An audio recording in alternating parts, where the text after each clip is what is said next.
नमस्कार अनि स्वागत छ समस्त शास्त्र प्रेमीजनहरूलाई मेरो युट्युब च्यानल अमृत सापकोटामा। आजको यस श्रृङ्खलामा म हजुरहरू समक्ष श्रीमद् भागवत महापुराणको नवम स्कन्द अन्तर्गत अध्याय 1 र अध्याय 2 को सारांश प्रस्तुत गर्न गइरहेको छु।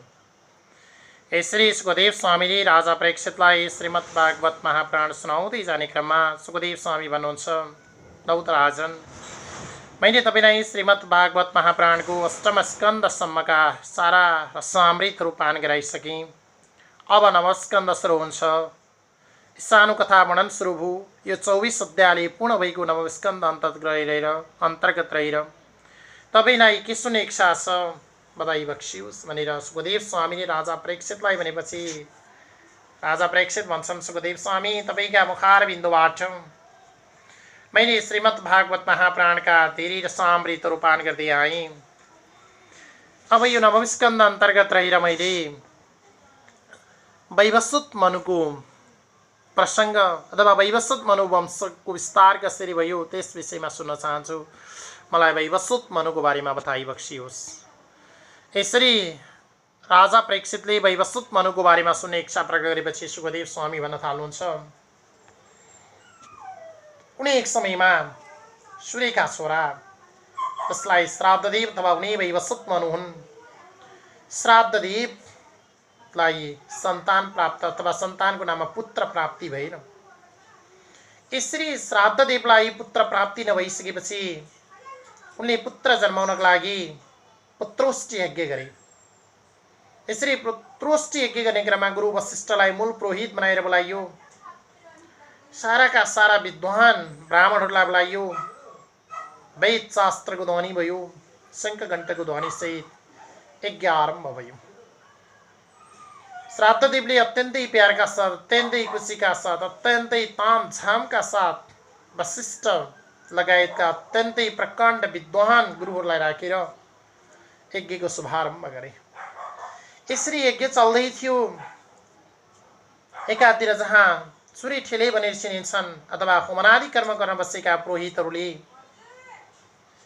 छोरा जन्माउने मन्त्र पढ्दै चरुलाई स्वाहा स्वाहा भन्दै होमन गरिरहेका थिए। उनले छोरा जन्माउने मन्त्र पढेर चरुलाई अग्निमा होमन गरिरहेका थिए। त्यही क्रममा श्राद्धदेवकी श्रीमती श्राद्ध गएर गुरु पुरोहित समक्ष निवेदन गर्छिन्। जुन पुरोहितले होमनादि कर्म गरिरहेका थिए तिनी पुरोहित समक्ष जान्छन्। श्राद्धले भन्छन्, श्राद्धदेवकी श्रीमती श्राद्धले भन्छन्, गुरु पुरोहित, हजुरहरूको कृपाले यत्रो यज्ञ चलिरहेको छ। अत्यन्तै प्यारका साथ, अत्यन्तै तामझामका साथ वेद शास्त्रका ध्वनि सहित यस्तो यज्ञ चलिरहेको छ।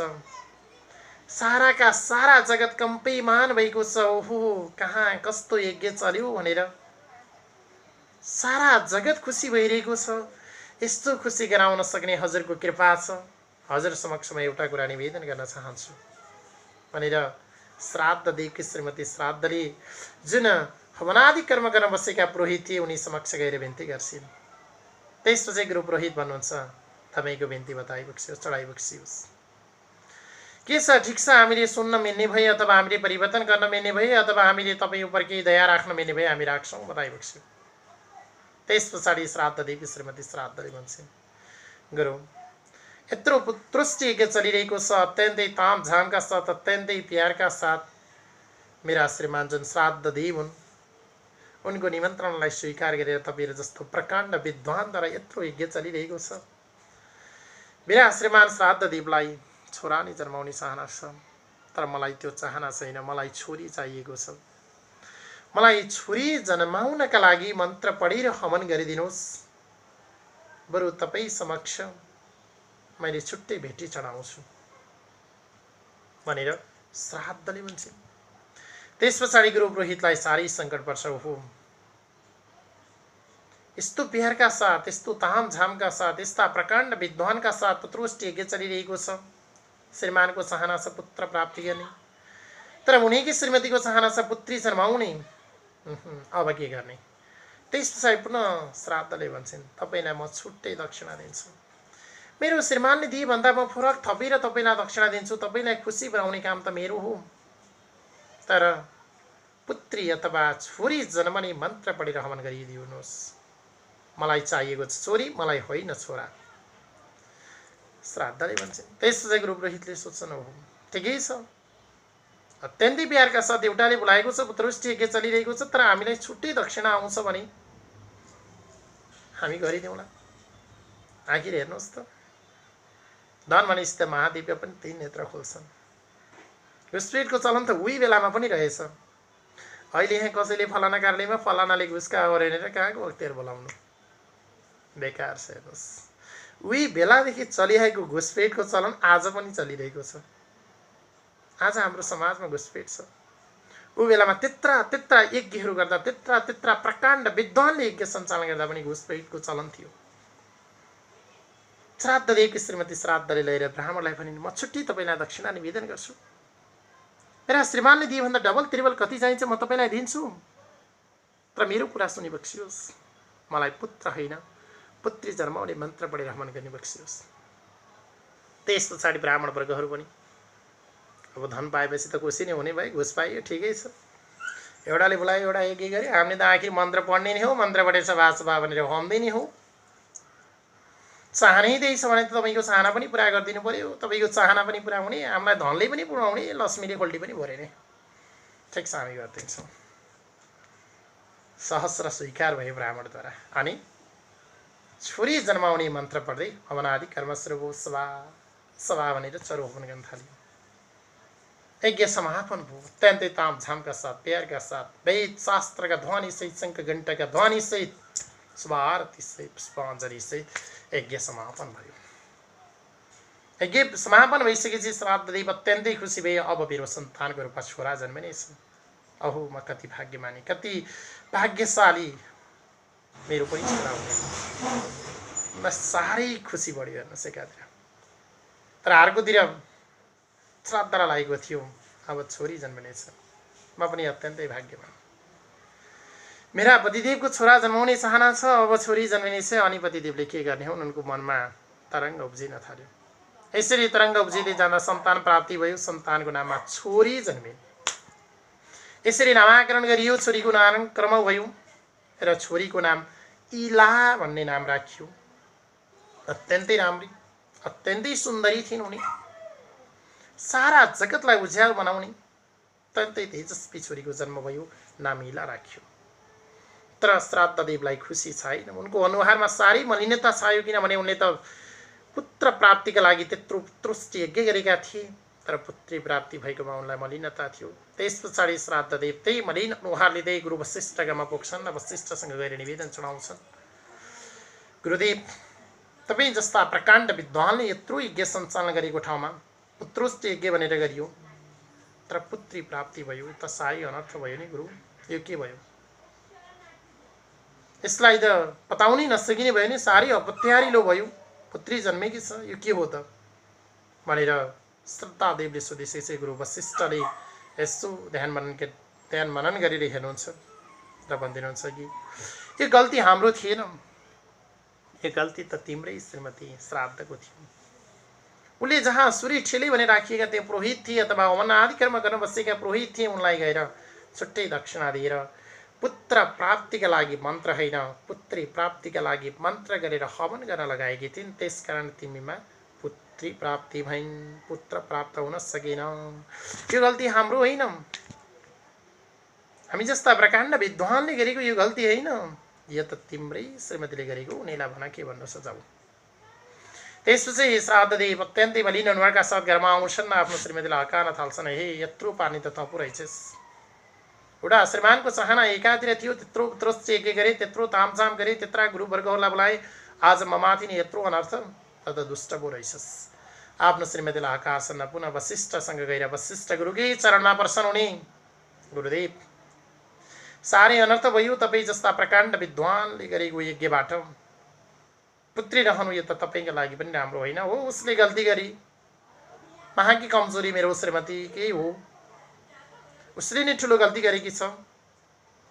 एकातिर ती ब्राह्मणको पनि गल्ती हो, जुन कामनाका लागि बोलाइएको थियो त्यो कामना पूर्ण नगरेर पैसाको पछाडि लाएर आफ्नो वेद शास्त्रहरू बेचेर उल्टो हवनादि कर्म गरिदिने ती ब्राह्मण पनि गल्ती हो। तर अब त्यसलाई गल्ती मान्नु भएन। उनलाई त आदेश आयो, अर्काको घरमा आएपछि यो काम गरेपछि काम त गर्नै पर्यो, मालिकले भनेपछि त अनि नोकरले काम गरे जस्तै। ब्राह्मण वर्गहरू पनि एक दिनका लागि कसैको घरमा अथवा त्यो यज्ञ समापनका लागि पो गएका थिए। त्यो यज्ञ समापन हुने बेलासम्म त जे भन्छ जुन त्यो घरको मुख्यकर्ता हो त्यसले भनेको मान्नुपर्ने, त्यो त ठिकै हो, ब्राह्मणले गरेको पनि ठिकै हो, गल्ती त मेरै श्रीमतीको रहेछ। अब यसमा ब्राह्मणको दोष छैन। तर म त गुरु वशिष्ठ तपाईँकै शरणमा पर्छु, मलाई छोरी होइन अब छोरा बनाइदिनुहोस् भने गुरु वशिष्ठको चरणमा पर्न थाले। त्यस पछाडि गुरु वशिष्ठले यसो दान भरण गर्नुभयो, ल ठिक छ, तिमीलाई छोरा नै चाहिएको भने म त्यो छोरीबाट छोरा बनाइदिन्छु, ल भइगयो जाऊ भन्नुभयो। स्याट्टै इलालाई, जहाँ इला नाम गरेकी कन्या थिइन् अथवा उनी श्राद्धदेवकी छोरी थिइन्, उनलाई गुरु वशिष्ठले भगवानको तुति बिन्ती गरेर उनी भगवानको कृपाद्वारा इलालाई छोरा बनाइदिनु भयो। ल हेर्नुहोस् ब्राह्मणको शक्ति, हेर्नुहोस् ब्राह्मणको मन्त्र कति ठुलो छ, कति शक्तिशाली छ। आजको विज्ञानको जगतमा विज्ञान सम्भव नभएको ठाउँमा छोरालाई छोरा बनाउनका लागि, लिङ्ग परिवर्तन गर्नका लागि विज्ञान सफल बनिसकेको छैन। तर ब्राह्मणका होमकार मन्त्रद्वारा च्वाट्टै छोरीलाई छोरा बनाइदिनु भयो गुरु वशिष्ठले। कति शक्तिशाली मन्त्र थियो हेर्नुहोस् त। साह्रै कष्टदायी जीवन बिताएर हेर आछु गरेर बिरामीपनमा पल्टिरहेको छ भने ब्राह्मण वर्गले फु गरेर होमकार मन्त्र जतिखेर फु गर्नुहुन्छ त्यसपछि त्यो लागेको रोग व्याधि चटचुट दूर हुन्छ र मानिस चिरुक्क उठ्छ र शक्तिशाली देखिन्छ। अनि तपाईँले कहिले के भन्नुहुन्छ, छोरा बिरामी भयो, छोरी बिरामी भयो, भैँसीलाई यस्तो भयो, गाईलाई यस्तो भयो, बाख्रालाई यस्तो भयो, यस्तो भयो, उस्तो भयो, घर भन्नुहुन्छ। अनि गुरु पुरोहितकोमा जानुहुन्छ, खरानी फुकेर होस्, बेसार पानी फुकेर होस्, नुन पानी फुकेर होस्, तपाईँ आउनुहुन्छ। अनि यहाँ आइसकेपछि ब्राह्मणका होमकार मन्त्रहरू त्यहाँ छोडिएको हुन्छ, त्यो ल्याएर कसैलाई पान गराउन भन्नुहुन्छ, कसैको शरीरमा लगाइदिन भन्नुहुन्छ। गुरु पुरोहितले भनेअनुसार गरिसके पछाडि भएको रोग व्याधि अथवा भूत प्रेत पिशाचको अब त्यो कुनै दृष्टि रहेछ भने त्यो दूर भएर जान्छ र च्याट्ट मानिस हो भने मानिस उठ्छ, पशु हो भने पशु उठ्छ, दुध नदिएको भैँसी भए दुध दिन्छ। अनि भोलिपल्ट फोन गर्नुहुन्छ, गुरु हजुरले फुक्तिएको ठिक भयो, धन्यवाद। हेर्नुहोस् ब्राह्मणका मन्त्र। त्यसै ब्राह्मण भएका होइनन्, त्यसै वेदशास्त्रको अध्ययन गरेर हिँडेका होइनन्, त्यसै प्रकाण्ड विद्वान भनेर आफ्नो परिचय दिएका होइनन्। शक्ति थियो, शक्ति छ आज पनि, विश्वास कसले गर्छ र कसरी त्यो मन्त्र दिइन्छ भन्ने मात्रै कुरा हो। शक्ति नभएको होइन, शक्ति छ ब्राह्मणबाट।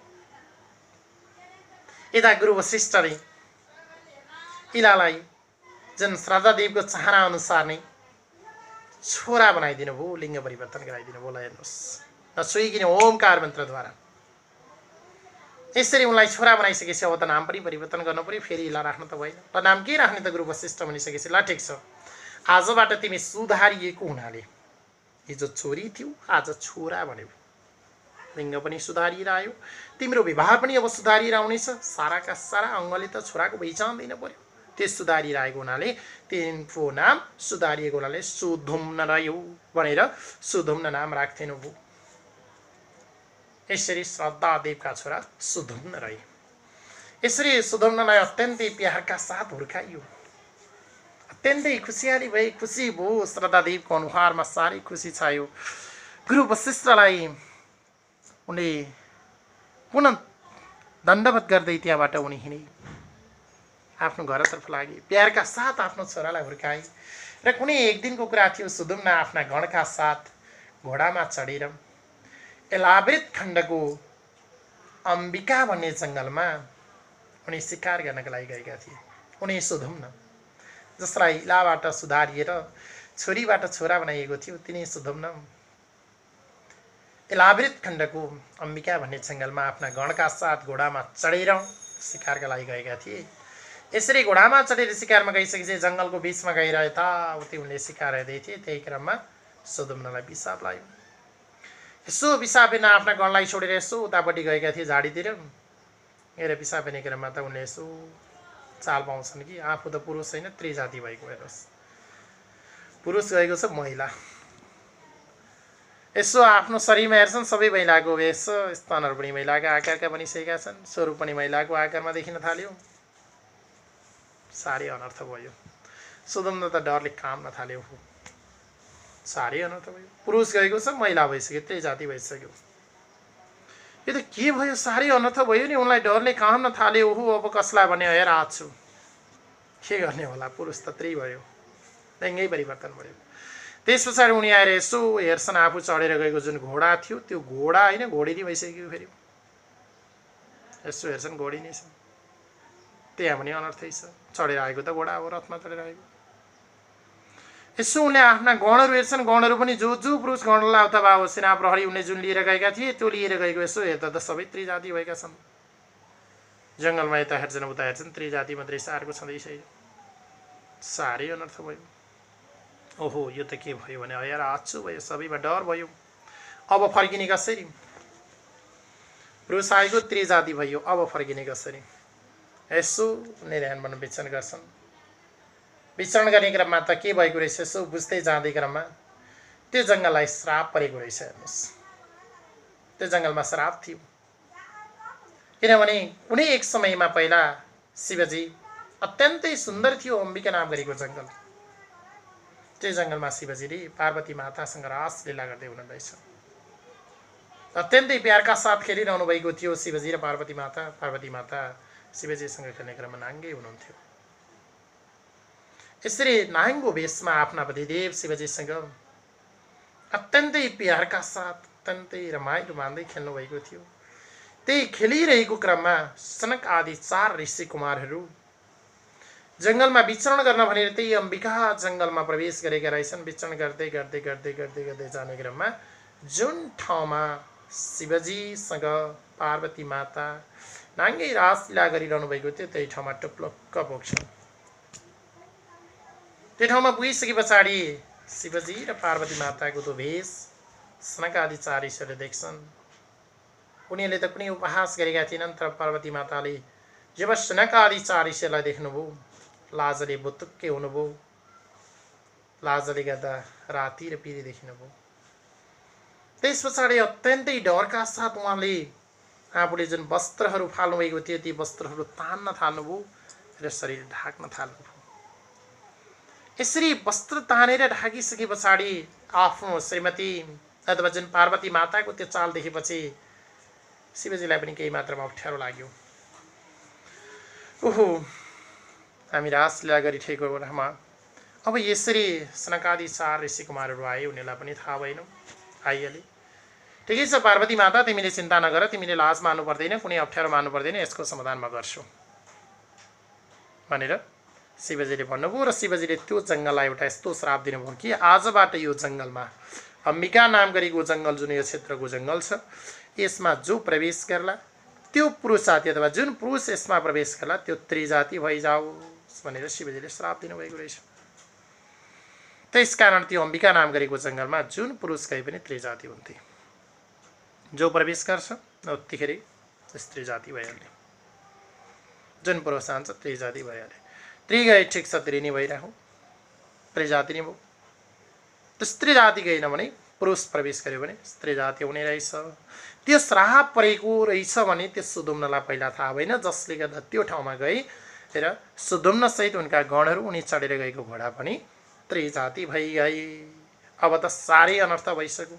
अब यो चाल थाहा पाइसकेपछि उनीहरूले त्यहीँ बसेर अथवा सुदुम्नले आफ्ना गणका साथ शिवजीको तुति बिन्ती गर्दा भए र स्वयं शिवजी त्यहाँ प्रकट हुनुभयो र सुदुम्नलाई दर्शन दिनुभयो। र त्यसपछि सुदुम्न भन्छन्, ओहो यो त साह्रै अनर्थ भयो प्रभु, सारा जगतको पालनकर्ता सृष्टिकर्ता संहारकर्ता तपाईँ, दयाका खानी तपाईँ, हजुरलाई कोटी कोटी नमन छ।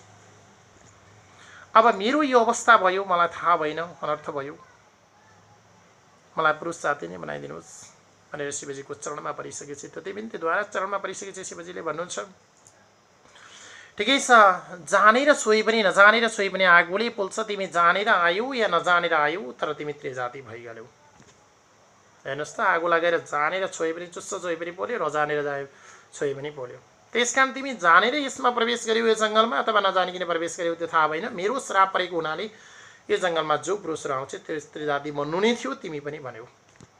तर तिमीलाई अब पुरुष बनाउने कुनै पनि उपाय छैन, किनभने दोहोरो माफ हुन सक्दैन। कुनै पनि गल्ती गर्छ भने एकचोटि माफ दिनु ठिकै हो, तर पुनः त्यही गल्तीलाई दोहोऱ्याउँछ भने त्यसलाई माफ दिनु होइन, दण्ड सजाय नै दिनुपर्छ। पुनः दोस्रो पटक पनि उसलाई माफ दिन थाल्यो भने त्यो मानिस बिग्रन्छ। आज पनि यही नै हेर्नुहोस्, पहिलोचोटि कसैले गल्ती गर्छ, ठिक छ ल यो नजानेर गर्ने भने माफ मागिदियो, तर दोस्रोचोटि पनि माफ दियो भने उसलाई मात लाग्छ, फेरि अर्का गल्ती गर्छ, त्यस्तोलाई माफ दिनु हुँदैन, दण्ड सजाय दिनुपर्छ। शिवजीले भन्नुभयो तिमीलाई दोहोरा माफ हुन सक्दैन, तिमीलाई दोहोरा माफ एकचोटि त माफ भइसक्यो। हिजो इला थियो, इलाबाट तिम्रा पिता जुन श्राद्ध दिएको तुति बिन्तीद्वारा गुरु वशिष्ठले भगवानको तुति बिन्ती गरेर तिमीलाई सुधम्न बनाइदिनु भएको थियो। आज तिमी सुधम्न पुनः स्त्री भयो, दोहोरा माफ हुन सक्दैन। सुधम्न फेरि चरणमा पर्छन्, प्रभु म माथि कृपा रहोस्, मैले नजानेर नै हो, म माथि दया राखियोस्, दयाका खानी, दयाका सागर, मलाई पुरुष साथी नै बनाइदिनुहोस्। म के गरी घर फर्कु, मेरा गणलाई के गरेर लिएर जाउँ, मेरो प्राण हिलिनु बाहेक अर्को केही उपाय रहेन, प्रभु म माथि दया रहोस्। त्यस पछाडि भन्न थाल्नुहोस् शिवजी, ठिक छ अब तिमीमा त दया हुन्छ, त्यसो भने तिमी 1 महिना त्रिजाति हुनुपर्छ, 1 महिना पुरुष हुनुपर्छ, त्योभन्दा मैले सक्दिनँ हुन्छ। अनि सोधिसकेपछि सुधम्न भन्छन् सम्पूर्ण नाश भएर जानुभन्दा सत्यनाशभन्दा अर्धनाश ठिक छ, सधैँभरि त्रिजाति हुनुभन्दा 6 महिना त पुरुष हुन पाउँछु, ल ठिक छ 1 महिनामा त्रिजाति हुन्छ, 1 महिना पुरुष जाति हुन्छ, त मलाई बक्सियोस्। त्यस पछाडि स्वाट लाएर सुधम्नलाई 1 महिना त्रिजाति 1 महिना पुरुष हुनुपर्ने वरदान दियो, प्रदान भनौँ या श्राप भनौँ, त्यो पर्यो। त्यस पछाडि बेलुका उनी घरमा फर्के, सारा गणका साथ उनका गणहरू अथवा उनले चढेर गएको घोडी जुन बनेकी थिए त्यहाँ जङ्गलमा सदा त्यो घोडा बन्यो, गणहरू पनि सारा पुरुष साथी भने, उनी पनि पुरुष साथी भने घर फर्के। तर मनमा साह्रै डर थियो, किनभने 1 महिना पार गरिसकेपछि पुनः त्रिजाति भन्नुपर्छ, अब यसलाई केही गरी पनि रोक्न सकिँदैन, अब कसलाई भनौँ अथवा कसलाई जानकारी गराउँ, यो जसलाई भने पनि होइन हो, साह्रै बाधा पर्ने भयो, लोने नि बर्बाद भयो। त्यस पछाडि डरै डरमा 1 महिना बित्यो, अब अर्को महिना सुरु भयो, अर्को महिना भएपछि त सट्टै 1 गते त त्रिजाति भइहालिन्छ। यसरी पुरुष जाति हुने बेलासम्म गृहमा उनी अत्यन्तै प्यारका साथ अत्यन्तै खुसीका साथ रहेका थिए। बाहिर देख्दा खुसी, तर भित्र त उनमा मलिनता थियो, दुःख लागिरहेको थियो सुधम्न। अनि स्त्री जाति हुने बेलामा जङ्गलतिर जाने गर्थे, यसरी 1 महिना जङ्गलमा 1 महिना घरमा बस्ने गर्थे सुधम्न आफ्ना घरका साथ जाने आउने गर्थे। यसरी चलिरहेको थियो। एवं रीतले जाँदै जाने, यसरी नै जाने क्रममा कुनै एक समयको कुरा थियो, उनी सुधम्न त्रिजाति भइरहेको बेलामा अथवा जुन महिनामा उनी त्रिजाति हुन्थे, त्यो त्रिजाति भएको महिनामा उनी घरतर्फ गएका थिए, जङ्गलतर्फ गएका थिए। जुन त्रिजाति भएको बेलामा उनी जङ्गलमा गएका थिए, जङ्गलमै रहन्थे, जङ्गलमै घुम्थे अथवा जङ्गलमै विचरण गर्थे। यसरी क्रम बित्दै थियो। कुनै एक दिनको कुरा थियो, उनी त्रिजाति भएको बेलामा त हेर्नुहोस्, त्यो अम्बिका जङ्गलमा गइसकेपछि त्रिजाति भइसके त साराका सारा स्वरूप नै परिवर्तन हुने हो। त्रिजाति भएको बेलामा उनी साह्रै आकर्षक परम सुन्दरी देखिन्थे। लक्क परेको कपाल, त्यस्तै मिलेका नयनहरू, दन्तलहर, जुन ओठहरू, कान हेऱ्यौँ, स्तन हेऱ्यौँ, कम्बर हेऱ्यौँ, साराका सारा अङ्ग हेऱ्यौँ, अत्यन्तै शोभेमान परम सुन्दरी देखिन्थे उनी सुधम्न स्त्री भएको बेलामा। यसरी जङ्गलमा परम सुन्दरी भएर विचरण गरेको बेलामा चन्द्रमाका छोरा बुध यसो त्यतै घुम्दै घुम्दै घुम्दै आएको बेलामा त चन्द्रमाका छोराले अथवा चन्द्रमाका छोरा जुन बुध थिए, उनले के गर्छन् त, बुधले देख्छन् त स्त्री भएको बेलामा। अनि ती बुधले पनि मनलाई थाम्न सकेन। हेर्नुहोस्, साह्रै मोहित भई, त्रिजाति थिइन्, उनी स्त्री जाति भएका थिए तिनी सुधम्न। त्यो अवस्थालाई उनले रोक्न नसकेर गएर छ्याप्प समाएर जबरजस्ती बुधले गर्भधारण गराइदिए। हेर्नुहोस्, यो जबरजस्ती गर्न त उही बेलामा पनि कमी रहन्छन्। चन्द्रमाका छोरा स्वयं बुध आएर पनि जबरजस्ती गर्भधारण गराइदिए। अब गर्भधारण गराइदिइसकेपछि त्रिजाति भएको बेलामा पेटमा गर्भ रह्यो। त्यो महिना पूर्ण भयो, उनी पुरुष हुने बेला आयो। पुरुष हुने बेलामा उनी आए घरमा। घरमा आइसकेपछि पेटमा त गर्भ छ, पेट बढ्नै थाल्यो।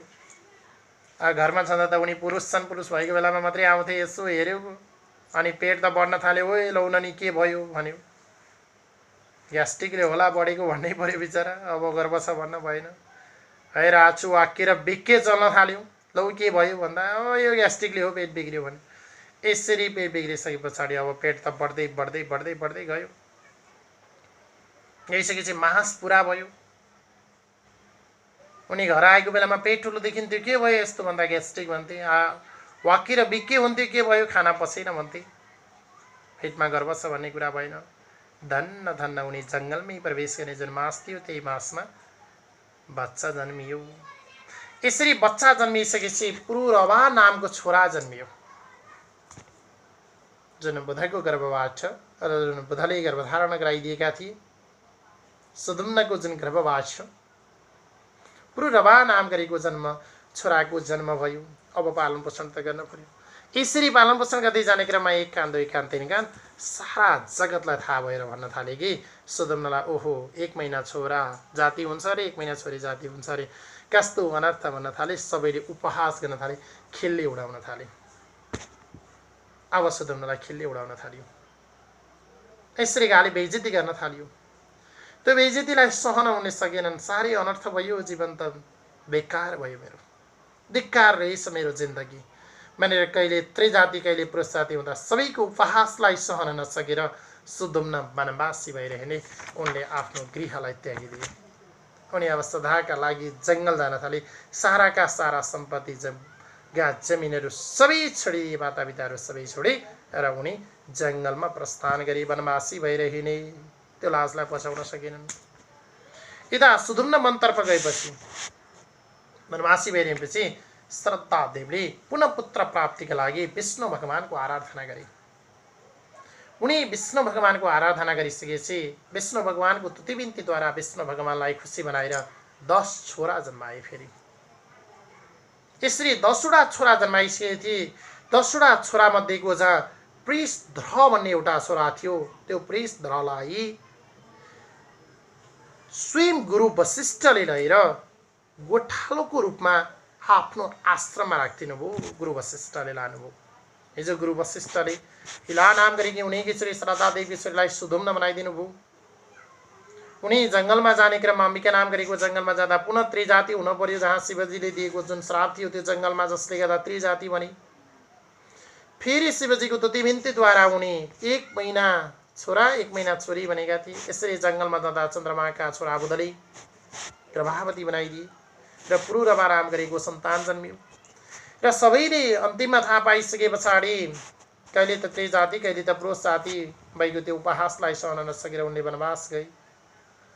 र पुनः श्रद्धा देवले भगवान अथवा विष्णुको आराधना गरिसकेपछि उनी वशिष्ठ ऋषिको आज्ञा अनुसार अथवा वशिष्ठ गुरु वशिष्ठको आज्ञा अनुसार तुति बिन्ती गरिसकेपछि विष्णु भगवानले अथवा विष्णु भगवान जुन खुसी भएर उहाँको जुन तुति बिन्ती थियो त्योबाट खुसी भएर 10 छोरा जन्माउन सक्ने वरदान दिनुभयो। फलस्वरूप श्राद्ध देवका 10वटा छोरा भए। ती 10 छोरा मध्येको एउटा छोरा जहाँ प्रिसध्र थियो, प्रिसध्रलाई गुरु वशिष्ठले धेरै मैले तिमीलाई सहयोग गरेँ, म यसलाई गोठमा ल्याएर गोठालो बनाएर राख्छु भनेर श्रद्धा देवसँग मागेर गुरु वशिष्ठले आफ्नो गोठमा लानुभयो, गाई गोठमा लानुभयो र गाईको संरक्षण गर्नका लागि, हेरचाह गर्नका लागि, आफूलाई कहिलेकाहीँ पकाएर खानका दिन लागि भनेर गोठालो स्वरूप राख्नुभयो श्राद्ध देवको छोरालाई। यसरी श्राद्ध देवको छोरालाई गोठालो स्वरूप राख्नु भएको थियो। उनी त्रिप्रिसध्र सधैँ गोठमा बस्थे। रातको समयमा जङ्गलमा गोठ थियो, गाईलाई कुर्ने गर्थे। कति बाघ भालु अथवा कुनै जङ्गली जनावरले आक्रमण गर्छन् कि भने कुर्ने गर्थे बिचरा। यसरी एक दिनको कुरा थियो। राति झ्याम पानी परिरहेको थियो, वर्षायाम थियो, गढेङ र गुडुङ गरिरहेको थियो। कतै पहिरो गए जस्तो आवाज, कसै चट्यान परे जस्तो आवाज, कतै खोला बढेर उर्लेर आए जस्तो आवाज चलिरहेको थियो। त्यही बेलामा गाई गोठमा बाघ आयो। रातको समय थियो, प्रिसध्र त्यहीँ सुतिरहेका थिए।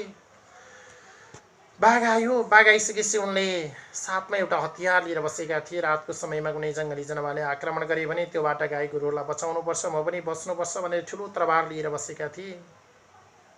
यता गोठमा बाघ पसिहाल्यो। झ्वाप्पै बाघ उफ्रेर गाईको गोठको जुन अगाडिपट्टिको भाग हुन्छ अथवा शिरपट्टिको भाग, गर्दनपट्टिको भाग रहेको ठाउँमा गाईको अगाडि झ्वाप्प बाघ उफ्रेर गयो। र उनी जुरुक्क आफू सुतेको ठाउँबाट गाईलाई बचाउनका लागि उठेको बेलामा उनले ठुलो तरबार लिएका थिए के अरे त्यो सुत्ने क्रममा सधैँ लिएर जान्थे। त्यो तरबार लिएर गएर बाघलाई मारिदिन्छु भनेर अत्यन्तै सुरताका साथ वीरताका साथ बाघलाई बार्नका लागि तरबार लिएर झ्वाप्पै बाघमाथि हाने भनेर तरबार प्रहार गरेका थिए। बाघ त्यहाँबाट फुत्त निक्लेर भाग्यो, गाईको गर्दनमा लाग्यो, गाई फ्वाट्टै गाँठियो। तर यता प्रेस्तरलाई भयो कि आज बाघ मारेँ मैले, बाघ मर्यो अनि उनी साह्रै सन्तुष्टि भए, आएर नबोलिकन थुबुक्क सुते। रातको समय थियो, अत्यन्तै अँध्यारो थियो, बाघ हो कि गाई हो छुट्टिने कुरो भएन। थुबुक्क आए, सुते, मर्यो भने सुते। उज्यालो भयो। यसो गोठमा गएर उतापट्टि फेरि बाघ कस्तो रहेछ हेरौँ त भनेर तरबारलाई त्यहीँ अब सुतेकै ठाउँमा तरबार थियो, गएर हेर्दा त बाघ छैन, काटिएको त गाई पो छ त। साह्रै अनर्थ भयो, साह्रै विलाप गर्न थाले, रुना कराउन थाले। ओहो, मबाट ठुलो गल्ती भयो, अब मलाई क्षमा दिनुहोस्। हे गौमाता, तपाईँलाई मैले मारे, हेर्नुहोस् गौमातालाई उनले मारे। रुना कराउन थाले। हुन त नजानी उनले गाई बचाउनका लागि बाघ मारे भनेका थिए, तर अनर्थ भयो, बाघ त फुत्किसकेको रहेछ। लायो गाईलाई, गाई मर्यो। उनी रुना कराउन लागेको देखेपछि यता गुरु वशिष्ठ सर गोठमा जानुभयो। गएर हेर्दा त साह्रै अनर्थ छ, गाई काटिएको छ। यो के भयो, कसरी काटियो? यो भइसकेपछि प्रेस्तरले साराका सारा वृत्तान्त गुरु वशिष्ठलाई सुनाए। तर अँध्यारो रात भएको हुनाले मैले बाघ मारेको होला भन्ने सोचेँ। मैले बाघ मारेको रहेछु, मैले गाईलाई मारेँ। उज्यालो भएपछि देख्दा त यो अनर्थ भयो। प्रभु, ममाथि दया राखियोस्। मैले जानेर होइन गुरुदेव, मैले नजानिकन यो गल्ती गरेँ, ममा क्षमा गरी बक्सियोस् भनेर गुरुको चरणमा त पर्छन् प्रेस्तर वशिष्ठ गुरुको। तर वशिष्ठ गुरुलाई रिस कब्बिसक्नु भएन। त्यस्तो गौमातालाई काटेको छस्, कस्तो दुराचारी रहेछस्, कस्तो पापी रहेछस्, कस्तो राक्षसी प्रवृत्ति तमा रहेछ, एउटा चिनेर हान्न सकिनस्। बाघ मार्ने कि गाई मार्ने, बाघैलाई पनि मार्नु हुने थिएन, धपाएको भए मात्रै हुने थियो। अर्काको आत्मा मार्नु ठिक छैन। त त साह्रै दुष्ट रहेछस्, त त अब शूद्र भएर जन्मिनु पर्योस् भनेर गुरु वशिष्ठले श्राप दिनुभयो। त दुष्ट होस्, त दुराचारी होस्, तँलाई क्षमा छैन, त श्रापले गिरेस्, शूद्र जाति भएर जन्मेस्, कहिल्यै तेरो बुद्धि नपलाओस् भनेर गुरु वशिष्ठले श्राप दिनुभयो। यसरी गुरु वशिष्ठको श्राप परिसके पछाडि प्रेस्तर अब त्यो श्रापलाई पचाउन सक्ने अथवा श्रापलाई उल्टाउन सक्ने कुनै पनि उपाय थिएन। अनि रुँदै कराउँदै त्यन्तै चिन्ता लिँदै बिहोर भएर बौलाहा हिँड्दा चाहिँ उनी बौलाहा भएर हिँडे। साह्रै अनर्थ भयो, गौमाताको हत्या भयो, गुरुको श्राप पर्यो। अब त्यो श्रापलाई हटाउन सक्ने गौमाताको त्यो हत्या गरेको छ, अब त्यो हत्याको कुनै पनि क्षमा छैन। केही गरी पनि त्यसबाट क्षमा प्राप्त गर्न सकिने अवस्था छैन। उनको मनमा साह्रै वैराग्य भयो। अनि बौलाहा भएर हिँडे र पछाडि कुनै जङ्गलमा आगो लागिरहेको बेलामा त्यही ढडेलोमा परेर उनको मृत्यु भयो। र उनी सदाका लागि अस्ताए। तर गुरु श्राप पर्यो, गौमाताको श्राप उनीमा